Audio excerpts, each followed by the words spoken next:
2024년 5월 24일 금요일 새벽 기도에 오신 성도님들을 주님의 이름으로 환영합니다. 오늘 우리에게 주신 하나님의 말씀은 사도행전 10장 34절로부터 48절까지의 말씀입니다. 제가 가진 성경으로 신약성경 205면에 있는 사도행전 10장 34절에서 48절까지의 하나님의 말씀을 봉독하겠습니다. 베드로가 입을 열어 말하되 내가 참으로 하나님은 사람의 외모를 보지 아니하시고 각 나라 중 하나님을 경외하며 의를 행하는 사람은 다 받으시는 줄 깨달았도다.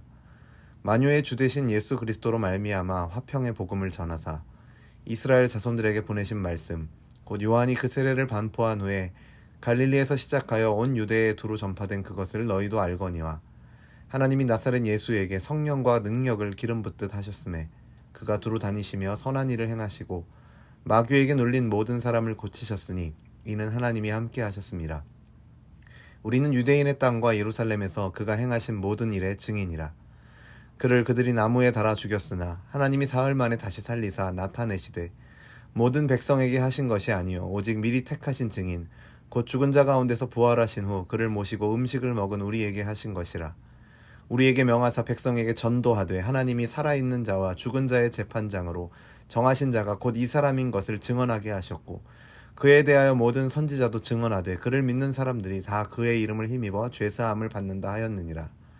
베드로가 이 말을 할 때에 성령이 말씀 듣는 모든 사람에게 내려오시니 베드로와 함께 온 할례 받은 신자들이 이방인들에게도 성령 부어주심으로 말미암아 놀라니 이는 방언을 말하며 하나님 높임을 들음이러라.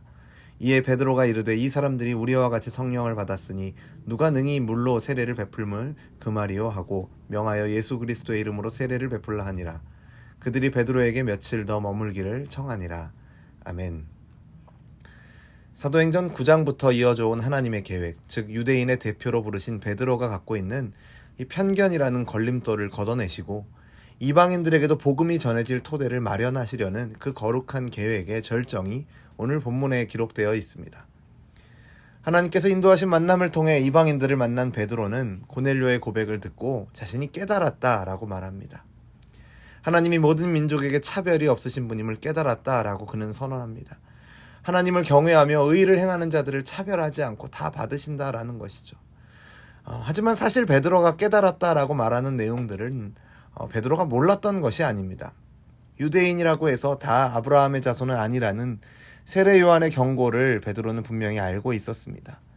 또한 예수님과 함께 다닐 때 가버나움에서 백부장의 믿음을 그는 보았습니다.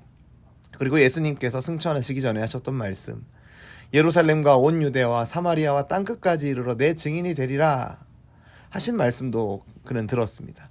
그럼에도 그는 이방인에 대한 편견을 갖고 있었습니다. 수요일 새벽에 살펴보았던 것처럼 하나님께서 베드로에게 보여주셨던 환상, 그 보자기 같은 그릇에 담긴 것을 먹으라 했을 때 베드로가 보였던 반응을 통해서 여전히 그에게 편견이 있었음을 알 수 있습니다. 하지만 하나님께서 그를 인도하시는 과정 중에서 하나님의 뜻이 무엇인가, 하나님께서 가장 원하시는 일이 무엇인가를 베드로는 깨달은 것입니다. 그래서 베드로는 자신이 만난 이방인들에게 입을 열어 복음을 전합니다. 여기서 베드로는 가르치기보다는 증인으로서 증언을 하고 있습니다. 베드로는 예수님에 대한 설명을 세례 요한의 때로부터 간단하게 설명하기 시작해서 예수님이 유대인의 땅과 예루살렘에서 행하신 일들을 소개하고 자신이 직접 그것을 본 증인이라고 말합니다.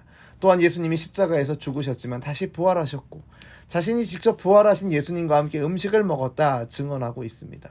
42절 이후의 말씀을 통해서 베드로는 결론적으로 예수님이 살아있는 자와 죽은 자들을 심판하실 분이며 그를 믿는 자는 그의 이름을 힘입어 죄사함을 받는다는 사실을 전하는 것이 자기의 사명이라고 말합니다. 베드로는 자기에게 있었던 사실을 증인으로서 그저 사실대로 말했을 뿐입니다. 그러나 베드로가 전한 말은 놀라운 권세를 갖고 있었습니다.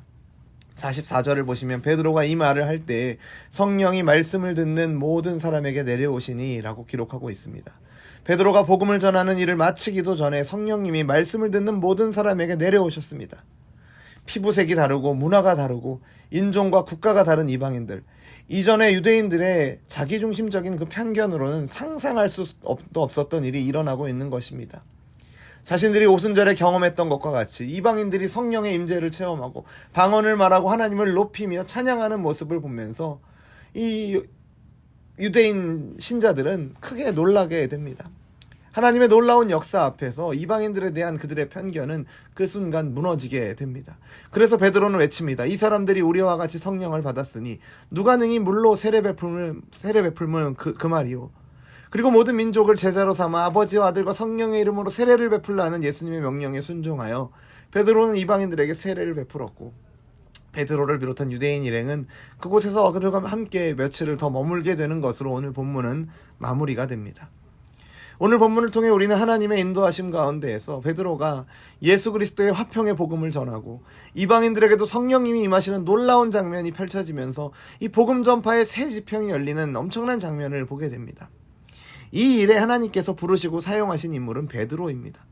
이미 앞에서 이후에 이방인의 사도라고 불리는 사울이 회심했음에도 불구하고 이방인에게 복음을 전하는 일의 토대가 이 베드로를 통해서 펼쳐져야 했기에 하나님은 그를 부르시고 그를 사용하십니다. 왜 베드로여야 했습니까? 그 이유는 이방인들에게 복음이 전해지는 것은 단순한 전도 행위 이상의 의미를 갖기 때문입니다. 주로 유대인들로 구성된 예루살렘 교회에게 이 일은 이방인들을 동일한 한 성령 안에서 한 성령의 공동체로 받아들이는 문제였기 때문입니다. 그때까지도 유대인들은 성령이 마치 유대인들에게만 허락된 유대인의 전유물인 것처럼 생각했습니다. 우리가 이미 살펴본 것과 같이 심지어 베드로마저도 이방인에 대한 강한 편견과 선입견을 가지고 있었는데 다른 예루살렘 교회의 성도들은, 또 사도들은 어떠했겠습니까? 그들에게 있어서는 사마리아인들을 받아들이는 것도 어려운 일이었지만 이방인들을 한 형제요 한 몸으로 받는 것은 너무나도 넘기 힘든 높은 담장이었을 것입니다. 그렇기 때문에 그 높은 담장을 반드시 베드로가 먼저 넘어야 했던 것입니다. 바울이 아니라 베드로가 먼저 넘어야 했던 것이죠. 그래서 이 일을 위해서 성령은 그를 가이사랴까지 이끌었고 고넬료의 집에서 이방인들에게도 성령을 부어주시는 사건을 보게 하시고 이후에 이어지는 말씀을 통해서 우리가 보게 되는 것처럼 베드로를 이 일의 증인으로 삼으셨습니다. 사랑하는 성도 여러분, 하나님은 그리스도의 구속사역을 통해서 하나님과 우리 사이를 가로막고 있던 벽을 허무셨고 그리스도 안에서 우리 서로가 하나 될 수 있도록 부르고 계십니다. 우리는 이 일의 증인으로 부름받은 자들입니다. 우리 안에 우리가 만나는 사람들과의 사이에 혹시 장벽이 있지는 않습니까?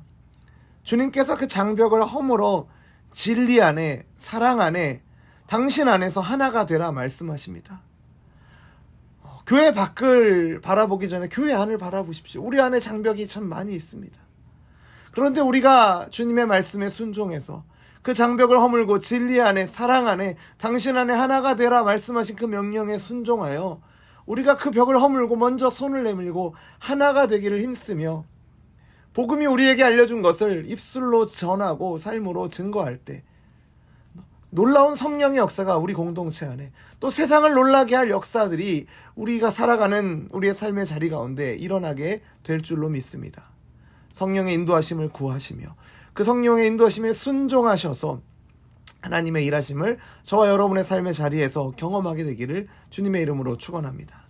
기도하겠습니다. 하나님 아버지, 하나님께서 우리에게 베풀어 주신 놀라운 구원의 은혜로 인하여서 우리가 하나님과 화목을 누리게 하심을 감사드립니다. 그 화목 안에서 우리가 또한 그리스도 안에서 한 몸을 이루어가는 지체로 부름받았음을 기억합니다. 멀리 교회 밖을 볼 것이 아니라 교회 안으로만 보아도 우리 안에는 많은 장벽들이 존재하는 것을 보게 됩니다. 각자가 가지고 있는 선입견과 편견으로 인해서 주께서 하나 되게 하시고 하나 되라 하신 교회를 다시 나누고 있는 것이 오늘 우리의 모습이 아닌가 돌아보게 됩니다. 하나 되라 말씀하신 주님의 명령, 하나님을 사랑하듯 이웃을 사랑하라, 형제와 자매를 사랑하라 하신 주님의 명령 기억하며 그 명령이 복음의 핵심이라는 것을 잊지 않고 우리의 말과 행동을 통하여 그 복음을 증거하는 오늘 우리가 되게 하여 주옵소서. 그래서 우리가 말씀에 순종하여 복음을 증거하는 현장에, 복음을 살아내는 현장에 성령 하나님 동행하여 주시고 일하여 주시옵소서. 하나님의 나라와 하나님의 뜻이 우리가 많은 수가 모이고 많은 힘을 가졌을 때 세워지는 것이 아니라 우리가 복음대로 살아가고 복음대로 사랑하게 될 때 이루어지는 줄 믿사오니 우리로 하여금 그렇게 살아갈 수 있도록 성령 하나님 인도하여 주시고 믿음을 더하여 주옵소서. 그렇게 인도하실 것을 믿고 감사드리며 예수님 이름으로 기도드립니다. 아멘. 우리 주 예수 그리스도의 은혜와 하나님 아버지의 사랑과 성령 하나님의 교통하심이 주님과 하나 되게 하신 놀라운 은혜와 사랑을 힘입어 우리를 보내신 자리에서 사랑으로 하나 되고 사랑으로 세워지는 하나님 나라를 경험하기를 소원하는 우리 열린비전교회 모든 성도들과 우리의 삶의 걸음 가운데 이제로부터 영원토록 항상 함께 있을지어다. 아멘.